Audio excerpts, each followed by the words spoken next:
Bien, tenemos aquí las causas intrínsecas. Y así como dijimos que las extrínsecas eran reversibles, vamos a decir inmediatamente que las intrínsecas son no reversibles. ¿De acuerdo? ¿Por qué?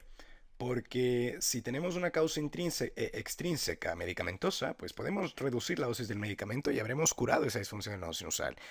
Si tenemos una causa extrínseca metabólica por hipotiroidismo, podremos nosotros administrar levotiroxina a nuestro paciente y revertir esa disfunción nodo sinusal. Sin embargo, las cosas intrínsecas son no reversibles, ¿de acuerdo?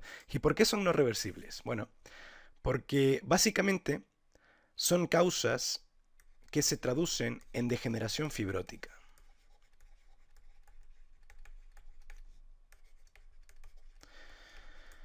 Y cuando nosotros hablamos de degeneración fibrótica en el sistema de conducción, ¿de acuerdo? Especialmente en el nodo sinusal, o en este caso en el nodo sinusal, vamos a volver un segundo al esquema de la estructura del nodo sinusal.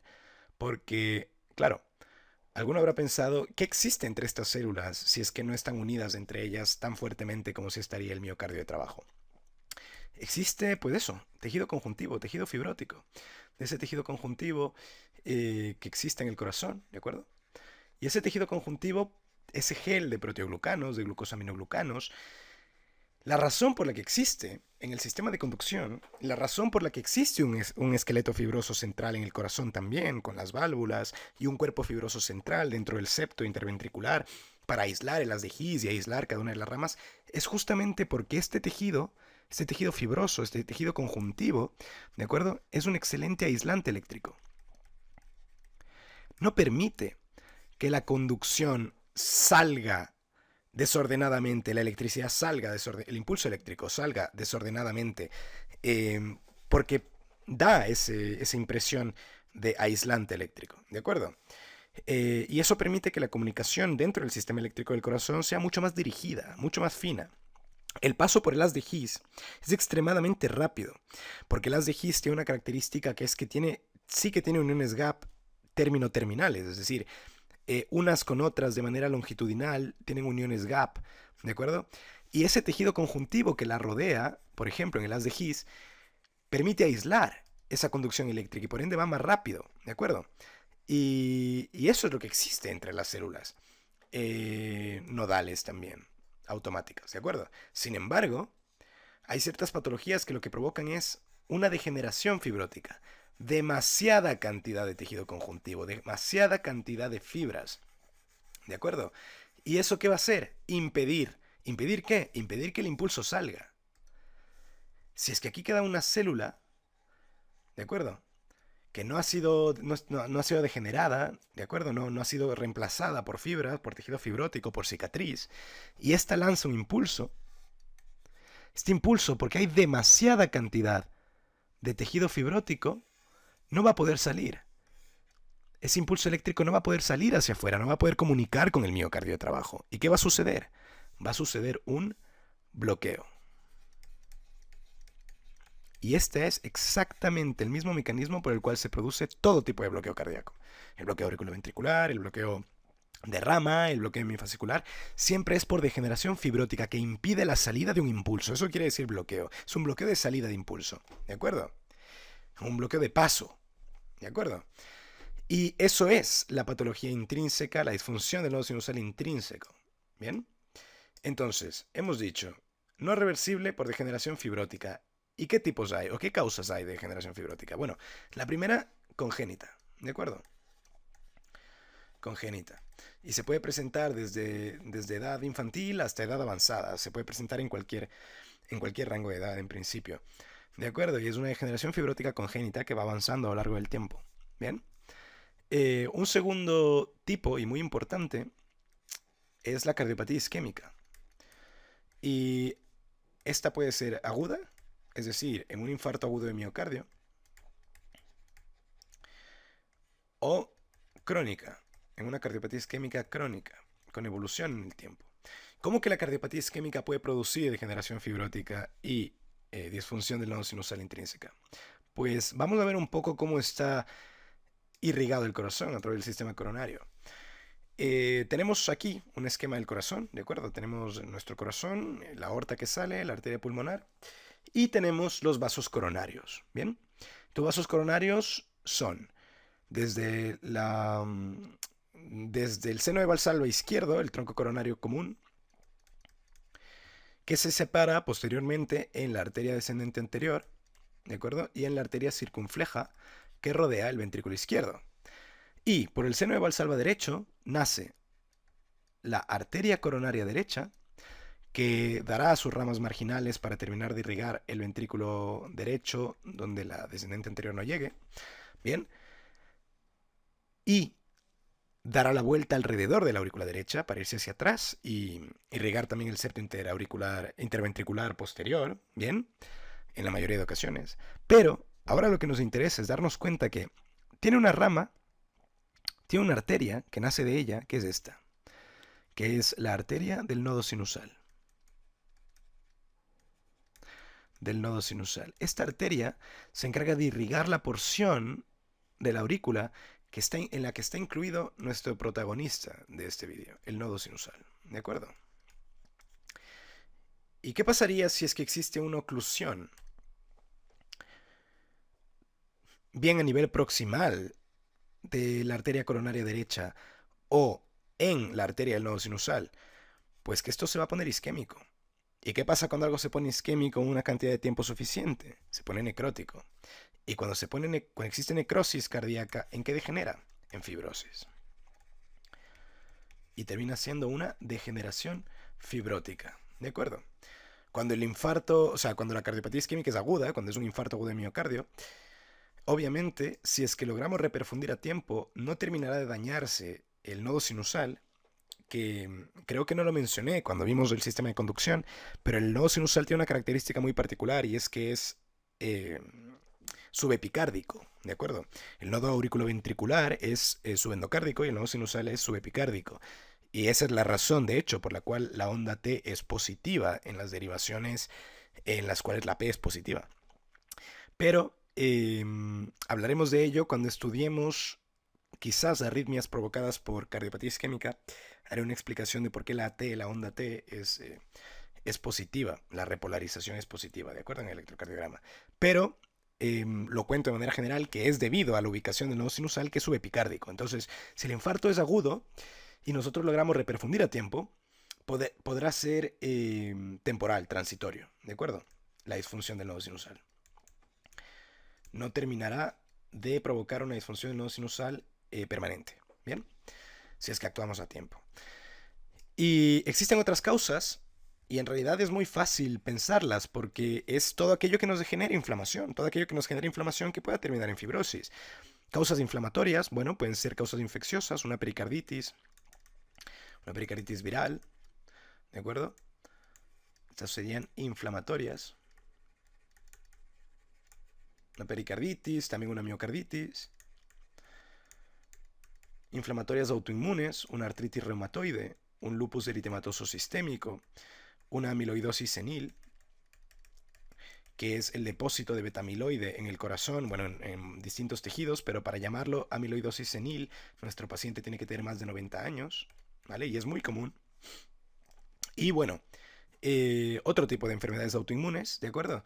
Cualquier cosa que nos pueda culminar generando una degeneración fibrótica. Y por último, una cuarta forma de tener una disfunción intrínseca, ¿de acuerdo? Por degeneración fibrótica, sería la iatrogénica, ¿de acuerdo? Es decir, aquella que sea provocada en una intervención médica. Sobre todo, la disfunción del nodo sinusal suele ser secuela de un tipo de cirugía que se produce, por ejemplo, cuando tenemos que corregir cardiopatías estructurales congénitas. Existe un tipo que se llama transposición de grandes vasos, ¿de acuerdo? En la que la arteria pulmonar está conectada al ventrículo izquierdo y la arteria aorta está conectada al ventrículo derecho, es decir, están al revés y hay que corregirlo, entonces se opera y se manipula mucho el corazón, especialmente a través de una técnica que se denomina la técnica de Mustard-Senning, ¿de acuerdo? Y suele, por la manipulación cardíaca, terminar dañando la porción de la aurícula en la que se encuentra el nodo sinusal y provocando una disfunción del nodo sinusal intrínseca. Y esas serían las causas de disfunción del nodo sinusal. O bien, disminución del automatismo por una causa extrínseca, o bien, degeneración fibrótica produciendo una disfunción del nodo sinusal o un Six-Sinus Syndrome intrínseco. ¿De acuerdo? Bien, y ya nos acercamos ahora a la lectura del electrocardiograma. Y tenemos que entender primero los patrones electrocardiográficos que nos va a producir esta disfunción del nodo sinusal y luego la clínica que nos va a producir esta disfunción del nodo sinusal para poder ver cuál sería su diagnóstico. ¿De acuerdo?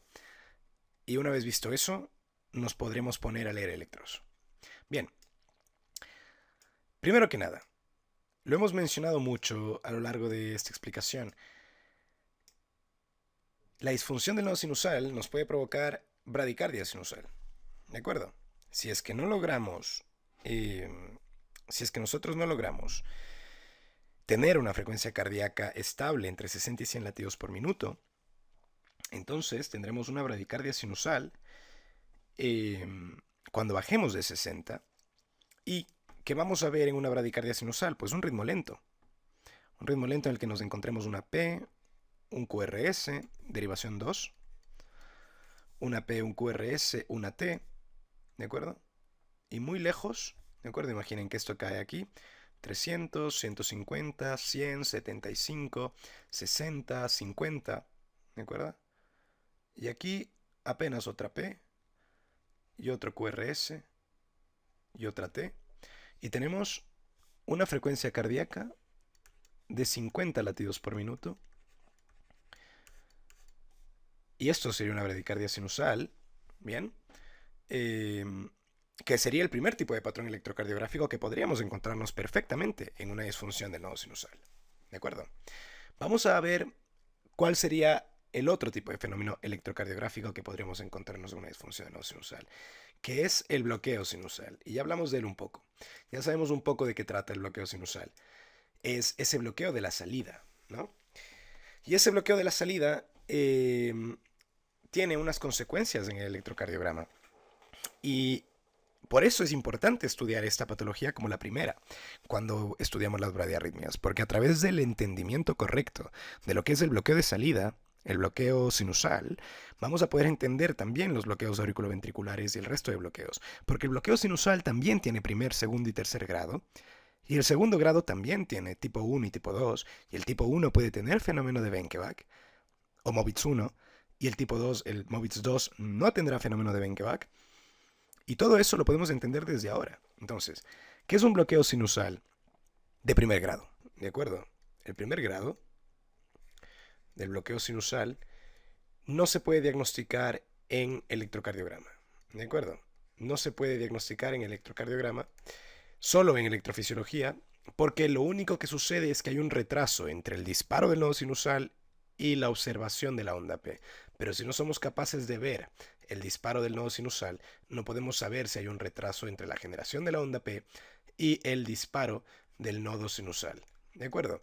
Pero bueno, es bueno saber que existe un primer grado, ¿de acuerdo? Muchas veces en pacientes con bradicardia sinusal podemos encontrarnos, al momento de hacer estudio electrofisiológico, que tienen un bloqueo sinusal de primer grado. Es importante saber que lo tienen porque suelen progresar, ¿de acuerdo? Aunque es verdad que el de segundo grado progresa más a uno de tercer grado que uno de primer grado a segundo grado, pero puede ser posible que progrese a un bloqueo sinoatrial de segundo grado. ¿Y cómo se clasifica el bloqueo sinoatrial de segundo grado? Bueno, exactamente igual que el auriculoventricular. Es decir, existe un bloqueo de tipo 1, tipo Mobitz 1, en el cual se puede observar fenómeno de Benkevack, ¿de acuerdo? Dentro de la especialidad se le llama también directamente tipo Benkevack, ¿de acuerdo? Bien, y sería el Mobitz 1. ¿Y en qué consiste este bloqueo sinusal Mobitz 1? ¿Cuál es el patrón electrocardiográfico? Bueno, puede llegar a ser un poquitín confuso, se considera que es difícil, pero yo creo que vamos a poder explicarlo de una manera que sea bastante entendible. Nosotros tendremos un ritmo generalmente lento, ¿de acuerdo? En el que empezaremos a observar que los intervalos PP están cada vez más cerca. ¿De acuerdo? Y lo que define un bloqueo como segundo grado es que esos intervalos PP que están cada vez más cerca terminan produciendo el otro tipo de fenómeno que tenemos que estudiar, que es una pausa sinusal. ¿Qué es una pausa sinusal? Bueno, quiere decir que aquí, en algún lugar de aquí, tuvo que haber otro impulso que no terminó conduciendo hacia la aurícula y por ende no terminó produciendo una P que dé lugar a un QRS y a una T. Esto no se produjo, por eso hay una pausa sinusal, especialmente peligrosa si es mayor de 3 segundos. ¿De acuerdo? Bien, ¿qué quiere decir esto de que hay un acortamiento en el intervalo PP, que es lo que veíamos aquí?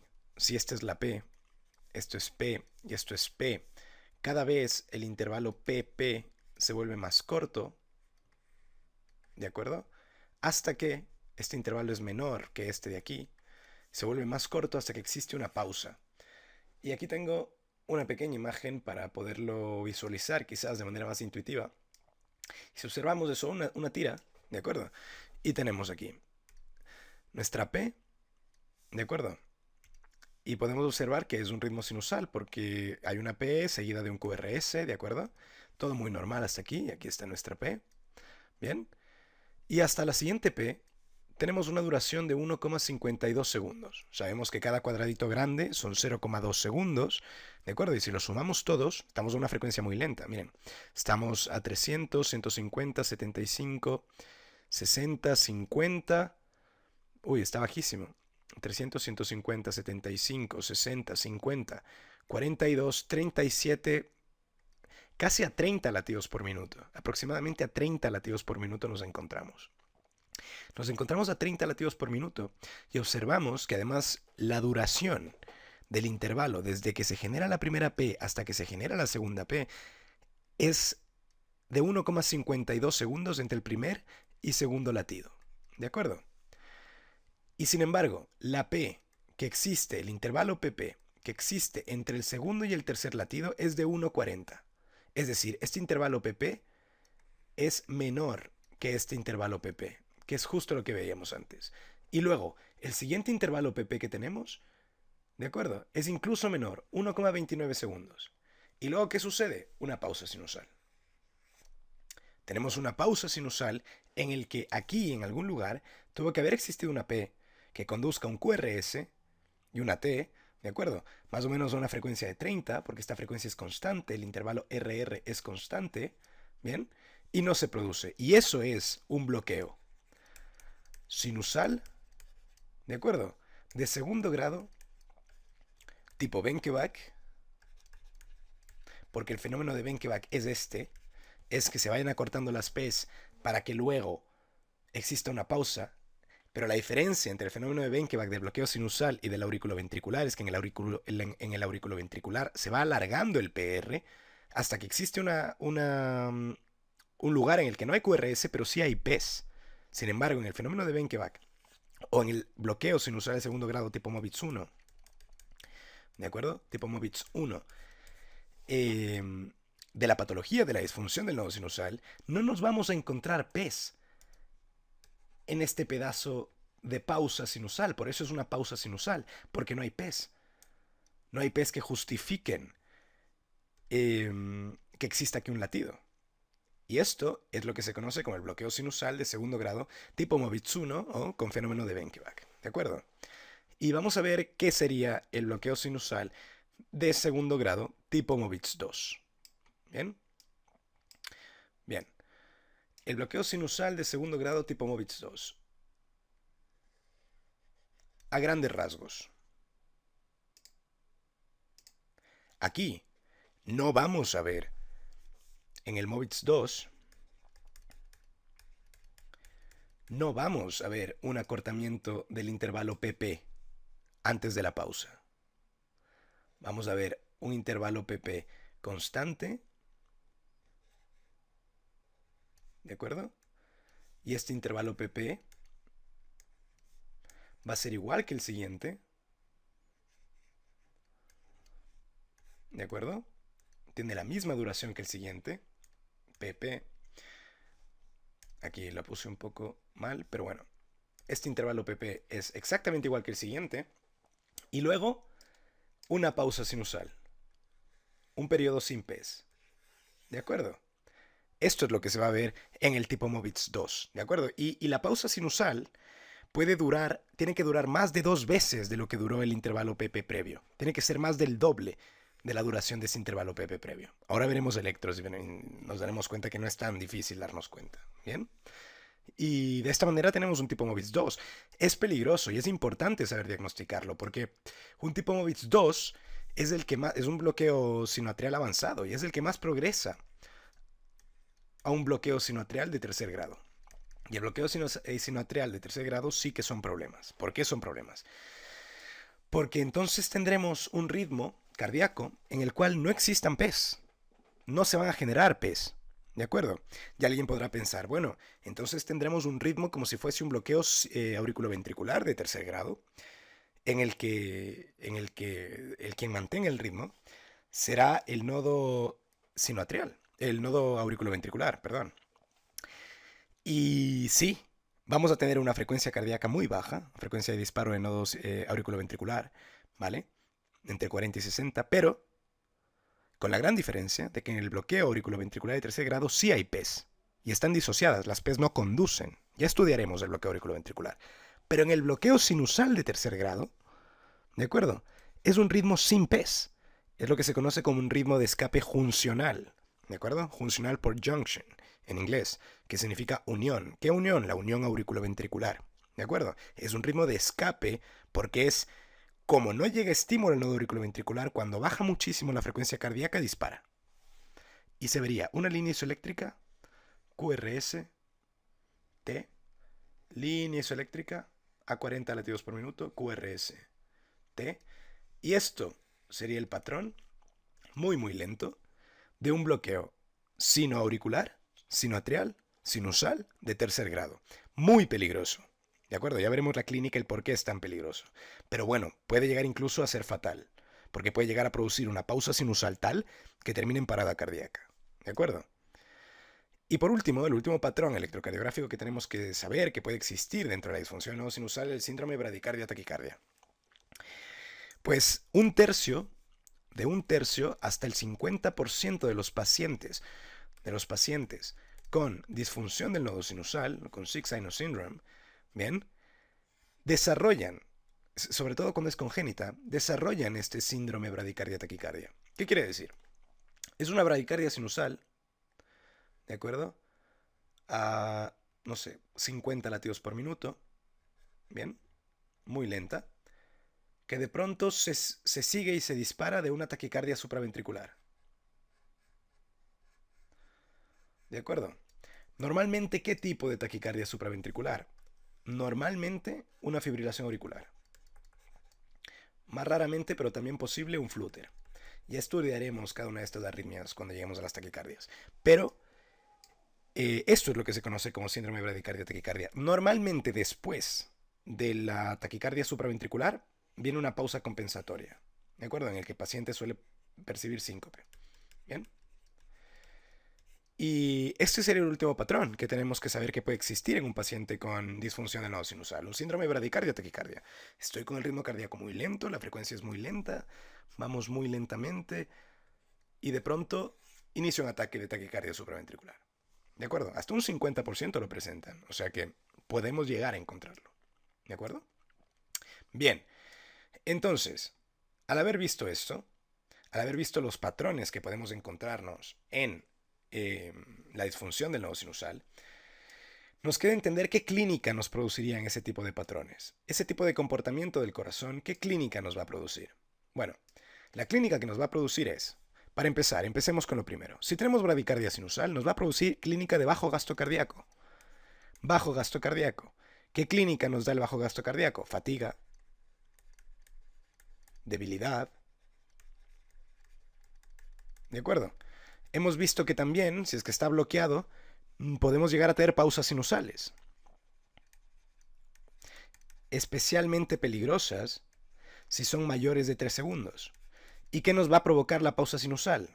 Ya cosas un poco más importantes. Un presíncope. porque no llega suficiente perfusión de sangre al cerebro. Esa pausa disminuye mucho la perfusión de sangre cerebral. O incluso un síncope franco. Ustedes saben que el síncope es aquella pérdida de conciencia con recuperación espontánea en una persona, ¿de acuerdo? Sin movimientos mioclónicos, etcétera. Pero un síncope al final, un desmayo. Y va a ser un síncope de origen cardiogénico por bajo gasto, ¿de acuerdo? Y pues si tenemos un síndrome bradicardia-taquicardia,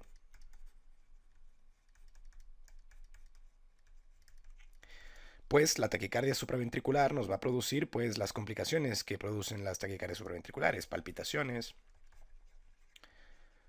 ¿de acuerdo? Pulsos irregulares.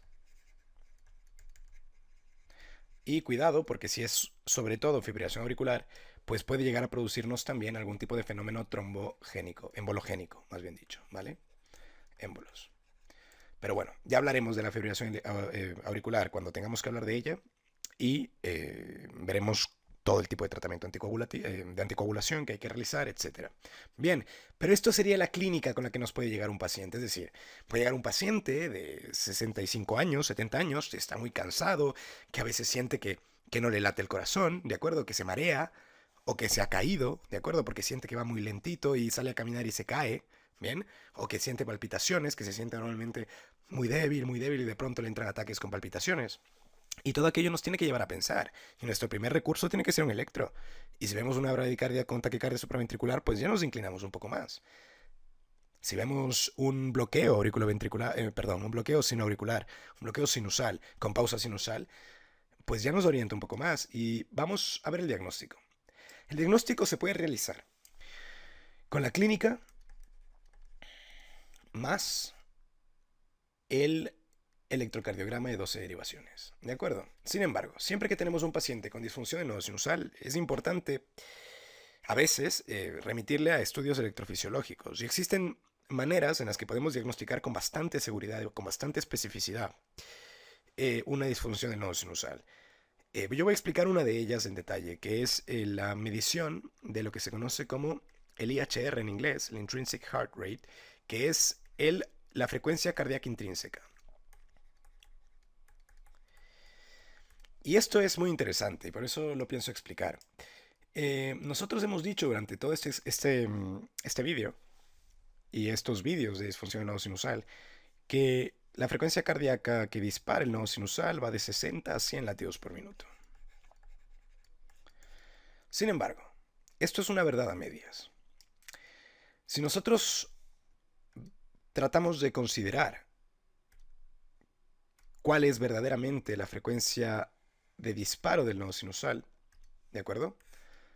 Y miramos en un plano, en un eje Y y un eje X, ¿de acuerdo?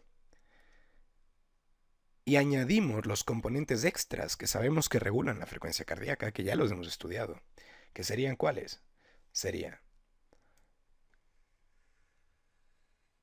el componente vagal, es decir, el sistema nervioso parasimpático, con su función acetilcolinérgica, y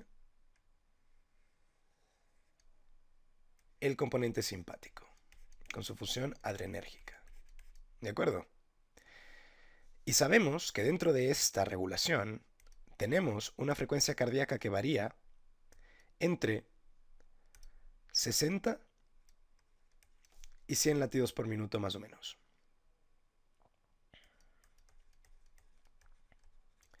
¿De acuerdo? Si predomina uno sobre el otro, si predomina mucho el simpático, pues podemos llegar a ponernos de frecuencias cardíacas muy rápidas. Pero, claro, esto es contando siempre con la regulación nerviosa. Entonces, ¿qué pasaría si nosotros encontramos una manera de quitarnos de encima la regulación del sistema nervioso parasimpático y la regulación del sistema nervioso simpático? ¿Con qué nos encontraríamos? Pues nos encontraríamos justamente con una frecuencia cardíaca, ¿de acuerdo? Propia del nodo sinusal.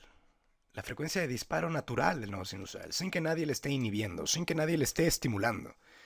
La frecuencia cardíaca intrínseca, ¿de acuerdo? O IHR. Y esta frecuencia cardíaca intrínseca del nodo sinusal, en realidad, va de 100 a 115 latidos por minuto. Esta es la frecuencia en la que en realidad dispara el nodo sinusal por sí solo. Lo que pasa es que normalmente tenemos siempre una sobreinhibición vagal. Pero esta es la frecuencia cardíaca propia del nodo. ¿Cómo podemos conseguir ver eso? Bueno, le administramos al paciente 0,2 miligramos por kilogramo de propanolol. ¿Qué es el propanolol? Es un beta bloqueante, ¿no? Es un alfa beta bloqueante. ¿Y qué vamos a hacer? Pues cortar la vía del beta 1 receptor, que ya la conocemos. Y también, porque ahora estaríamos quitándole todo lo simpático, le damos 0,04 miligramos kilogramo de atropina. Si le damos 0,04 miligramos por kilogramo de atropina al paciente, la atropina es un antagonista muscarínico de los receptores muscarínicos, que son los receptores a los cuales se une la acetilcolina. Por ende, si bloqueamos esto, estaríamos bloqueando también el sistema nervioso parasimpático. Y haciendo eso conseguimos ver la frecuencia de disparo normal de nuestro paciente. La frecuencia natural de disparo del nodo sinusal. Si esta es menor de 100 latidos por minuto, si es que el nodo sinusal por sí solo dispara menos de 100 latidos por minuto, podemos diagnosticar con bastante certeza que tenemos una disfunción del nodo sinusal. ¿De acuerdo? Intrínseca, propia del nodo. ¿De acuerdo? Y esa es una gran manera de hacerlo, diagnóstico con certeza. ¿Bien? Sin embargo, no es la única. Dentro ya de materia de especialidad, existen cosas más complejas dentro del estudio electrofisiológico, en electrofisiología. No voy a entrar al detalle, pero las voy a mencionar. Dentro de la electrofisiología. Y son dos medidas. La primera se llama SNRT, que es el tiempo de recuperación del nodo sinusal, y se consigue estimulando con un electrodo cerca del nodo sinusal y ver el tiempo que tarda este en recorrer y el tiempo que tarda en activar al nodo sinusal para el siguiente impulso natural del nodo. Y el SACT, que es el tiempo de conducción sinoauricular. Es básicamente el tiempo que tarda en conducir la electricidad desde el nodo sinusal hacia el nodo auriculoventricular. Estas dos técnicas se hacen a través de electrofisiología, no las voy a explicar en detalle aquí, pero son técnicas que, si es que se llegan a juntar con el IHR, te dan básicamente un 100% de especificidad y sensibilidad para el diagnóstico de la disfunción del nodo sinusal. Es como tenerlo todo junto. Si es que las tres mediciones te salen anómalas, sabes con certeza absoluta que el problema es intrínseco del nodo sinusal. ¿De acuerdo? Bien. Una vez visto la clínica, una vez visto el patrón electrocardiográfico y visto el diagnóstico, tenemos que pasar a leer electrocardiogramas. Bien, y vamos a terminar